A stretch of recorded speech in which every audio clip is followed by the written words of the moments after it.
Claro, mencionas pero tú, aquí hay que Mauricio. destacar una cosa, que esta diligencia que está haciendo, es importantísima la diligencia que está haciendo Carabineros, ¿cierto?, para encontrar el cuerpo, ¿cierto?, que en el fondo es el delito en sí, pero no es relevante para la formalización, Claro. porque iban a formalizar sí o sí con el cuerpo, ¿cierto?, o sin el cuerpo. Entonces, quiere decir que la Fiscalía tiene una investigación sólida con el CEP de Carabineros, ¿cierto?, para llegar a la convicción de que ellos son los autores materiales, ¿cierto?, del parricidio, Sí.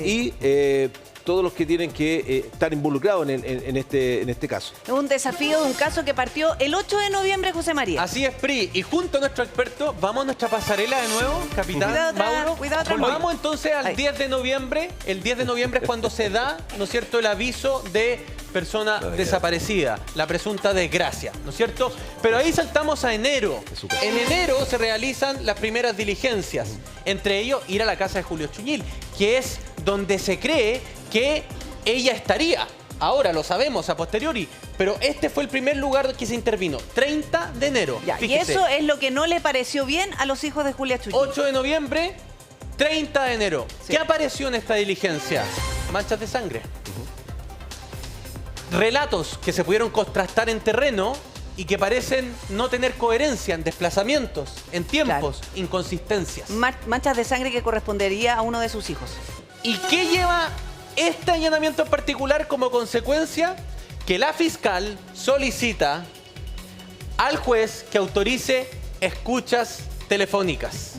Escuchas telefónicas que comienzan en marzo y que la familia empieza a sospechar y que deriva a que en mayo de 2025 la familia intente, a través de un recurso de amparo preventivo, obstruir el trabajo que realizaba la Fiscalía y Carabineros, alegando que estaban siendo perseguidos de manera parcial y discriminados por su condición étnica. Y durante toda esta investigación, durante todos estos meses, ellos reclamaban que no habían tenido acceso a una conversación con la fiscal, ni tampoco a la carpeta investigativa. Sí, ahí yo te quiero ayudar, José María, porque se filtra, ¿cierto?, cuando piden la ampliación de la interceptación telefónica, tú tienes que ir con la carpeta investigativa, ¿cierto?, al juez para solicitar la ampliación, y se filtra, suben el expediente, ¿cierto?, parte del expediente, lo suben a una plataforma que no debería haber estado, porque estaba en calidad de secreta la investigación, ¿cierto?, y ahí se entera la defensa.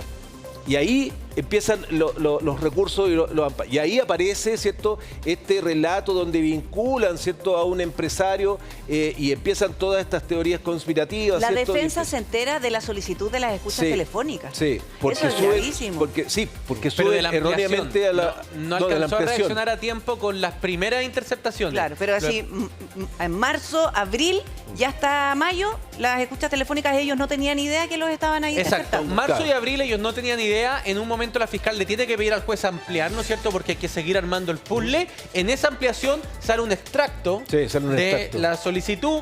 La defensa de la familia de Julia Chuñil pone este recurso de amparo. ¿Qué buscaba? Decir que se estaban violando sus libertades, que no se estaba manifestando la igualdad ante la ley, bla, bla, bla. Entonces, por tanto, denos un amparo y que no nos puedan seguir investigando.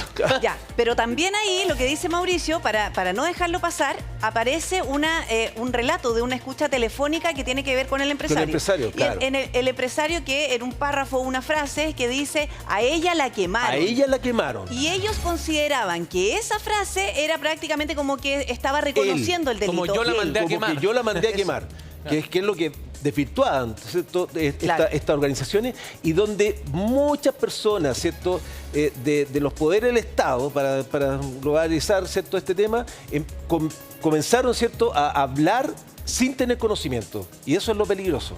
Porque empezaron a se instaló una ensuciar estrategia este comunicacional, que era lo que nosotros hablábamos ayer, y muchas personas, incluso autoridades, nosotros veíamos a muchas autoridades importantes que estaban hablando de este tema, refiriéndose a la posibilidad de que ella la habrían hecho desaparecer por su activismo. Abiertamente, en un punto de prensa, ¿cierto? Y lo voy a decir yo, en el Congreso, en un punto de prensa, hablaron de secuestro, hablaron del poder coercitivo de los empresarios, ¿cierto?, forestales.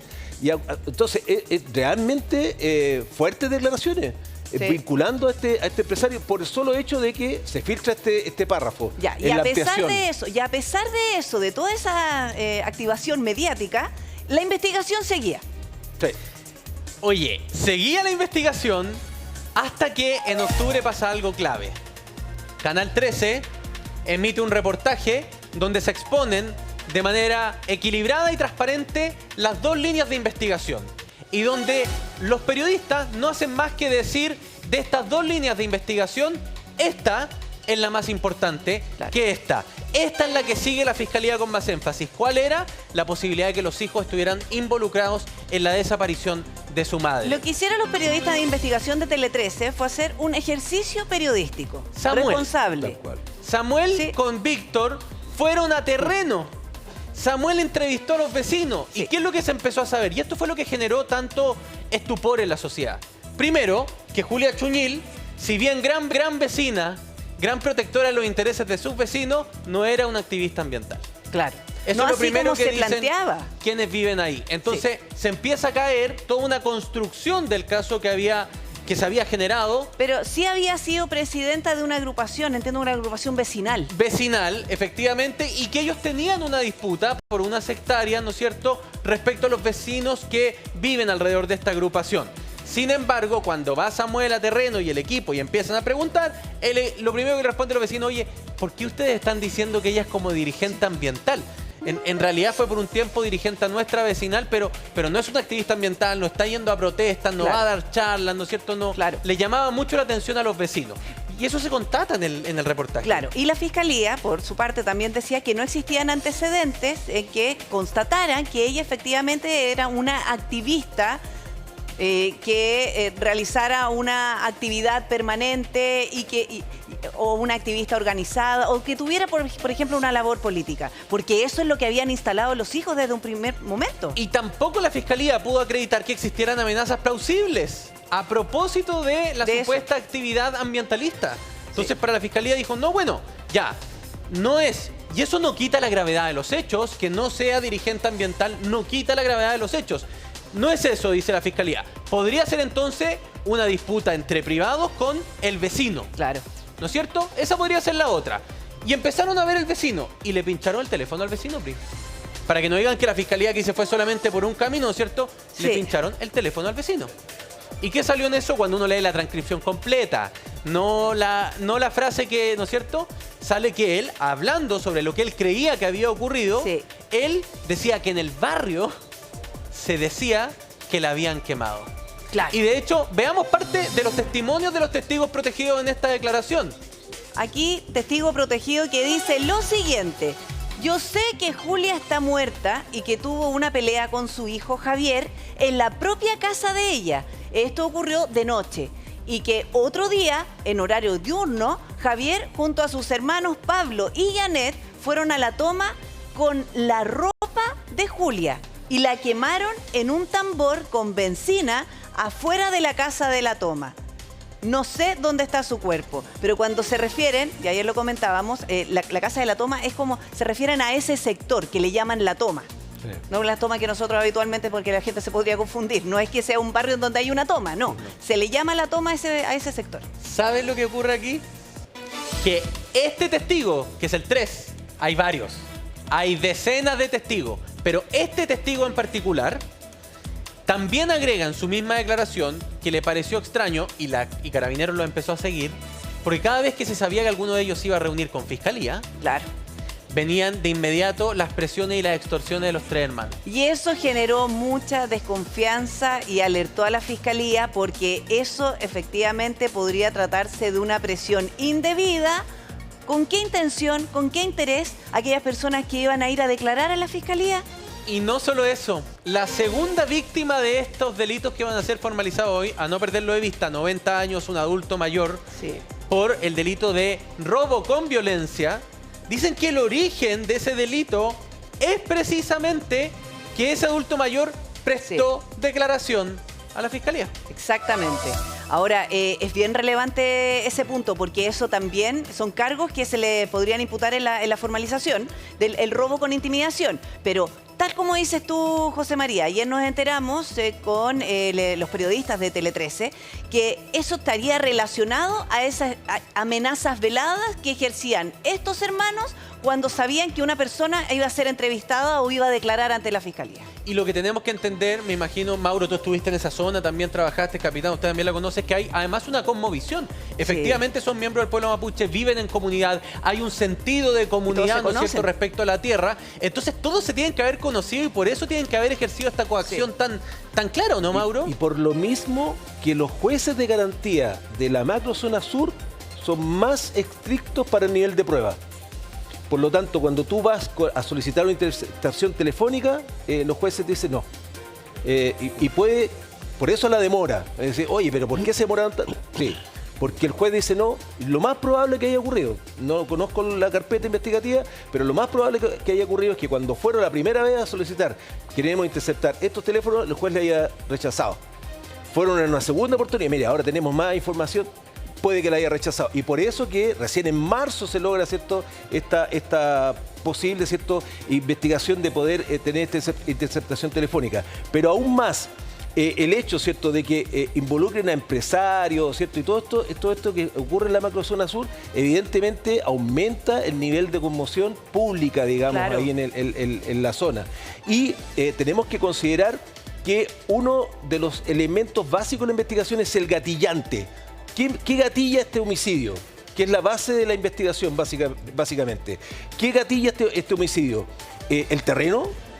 ¿La venta esta de 8 millones, ¿cierto?, de esta hectárea a este hermano? Compraventa simulada. O el robo con intimidación que sufre esta persona, que es un vecino de 90 años. Pongámonos en el escenario de que el vecino fue a reclamar. Fue a reclamarle a la señora, oye, entraron a mi casa, me robaron. ¿Por qué me robaron? Y la señora dice, le llama la atención a los hijos, los reta. Y ahí se produce esta pelea, esta discusión de, aparentemente, Javier. Es que por lo que sabemos, eso estaría relacionado a sería posterior a la desaparición de Julia Chuñil. El caso del vecino. ¿El segundo caso? Sí. A ver, ojo, estos son trascendidos. Nosotros... Como además corrieron la formalización, no hemos podido tener acceso al testimonio del fiscal. El trascendido para que usted también en la casa lo sepa, es que en la segunda víctima de 90 años, un adulto mayor, a propósito del hostigamiento de los hermanos Chuñil porque había ido a la fiscalía a declarar, se habría generado este delito de robo con violencia. Claro, entonces por eso sería posterior a la desaparición. Como venganza. Pero no lo sabemos, no lo sabemos con certeza, son solo trascendidos. Yo quiero aprovechar al capitán, que usted además tuvo tantos años en el servicio de búsqueda, capitán, porque hay que saber que no es una persecución, porque cuando hay una persona desaparecida, yo me imagino que los primeros investigados es el círculo cercano. ¿Es así o no? Cuando trabajamos en desaparición, generalmente son 5 hipótesis, que le hemos comentado en más de alguna oportunidad, que es el método Nach. Y cuando un investigador recibe una causa por presunta desgracia en su origen, el celo es tal de lograr un resultado investigativo fehaciente que no sea posible de descartar nada, que eso deja de lado caprichos, deja de lado ideas preconcebidas. Lo único que se empecina el investigador en materia de presunta desgracias es lograr esclarecer la verdad y lograr el paradero de la persona. Eso, construido dentro de un proceso serio... Deja fuera los prejuicios. Deja fuera los prejuicios, construido directamente dentro de la construcción de la evidencia, toma de declaraciones y un sinfín de otras diligencias que ya se irán a conocer dentro de lo que es el juicio, permiten entregarle al Ministerio Público, a la Fiscalía, un resultado, un producto. Y dice, yo logré esto. Y ese producto logra generar también tal convencimiento al Ministerio Público, más allá, como se puede decir, de la duda razonable, que dice, acá tenemos una hipótesis seria y que eso después le permite al fiscal decir, esto yo lo tengo que presentar también al tribunal y solicitar las órdenes de detención. Y también permite generar convencimiento en el juez de garantía que dice que es necesario detener a estas personas por la evidencia y los antecedentes que me están proporcionando. Así funciona todo proceso de búsqueda e investigación en materia de presunta desgracia. ¿Y qué es lo que hoy en día estamos viendo en esta diligencia? Veámoslo, pues mire, precisamente un antecedente que el Ministerio Público define como relevante es que 10 días antes de su desaparición, o sea, El 30 de octubre, Chuñil traspasó un terreno de 2,9 hectáreas ubicada en Quitadañir mediante una escritura de compra-venta de usufructo a su hijo Pablo. Que es el medio hermano de los otros dos. ¿Qué es lo que hemos dicho? Uno puede traspasar un terreno a otra persona, incluso una compra-venta, estimando que el usufructo sigue siendo de aquel que me lo traspasó. En este caso, Julia Chuñil, vitalicio, es decir, hasta que fallece. Y es la figura de usufructo vitalicio que está vinculado a la muerte de Julia Chuñil, claro, lo que hace interesante para la Fiscalía esta transacción. La respuesta de Pablo a la Fiscalía, porque le preguntaron por este contrato que se firma 10 días antes de la desaparición de Julia Chuñil, es que precisamente Julia habría tenido la intención de dejar todo en orden porque durante el último tiempo se habría sentido amenazada. Esa fue la respuesta porque claramente con este antecedente era importante aclarar cuál había sido la razón de que 10 días antes dejaran en orden el tema del terreno. Ella se habría sentido amenazada. Eso dijo su hijo Pablo. Sigamos con esto. Fíjense que después el terreno podría ser usado y gozado, pero no vendido en otra calidad que no fuera de usufructuario. Este hecho podría dar cuenta de vínculos patrimoniales relevantes en el análisis de móviles o dinámicas familiares internas. Se lee en un documento de la Fiscalía, que seguramente va a ser presentado en la formalización, ese documento, el al que tuvo acceso la tercera en este reporte. Es que aquí estarían instalando el móvil, la razón de la desaparición. Todavía no sabemos cuál fue el fin de la historia, pero al menos hasta ahora sabemos de desaparición porque no hay cuerpo del delito. Esto es muy relevante, sobre todo porque además en el mismo terreno viven sus otros dos hijos. Quien no vivía ahí era precisamente Pablo, con quien firman este contrato. Vamos a seguir. Tras 9 meses de investigación, dice el Ministerio Público, y a partir de hallazgos biológicos, testimonios contradictorios, esto es clave, registros de tráfico de datos y antecedentes provenientes de escuchas autorizadas, existen fundamentos para sostener hipótesis consistentes que apuntan a la participación de algunos hijos de la víctima y otros cercanos. Aquí quedó, lo estamos viendo. 4 imputados, 4 detenidos, 3 hijos de la víctima, el ex yerno PRI.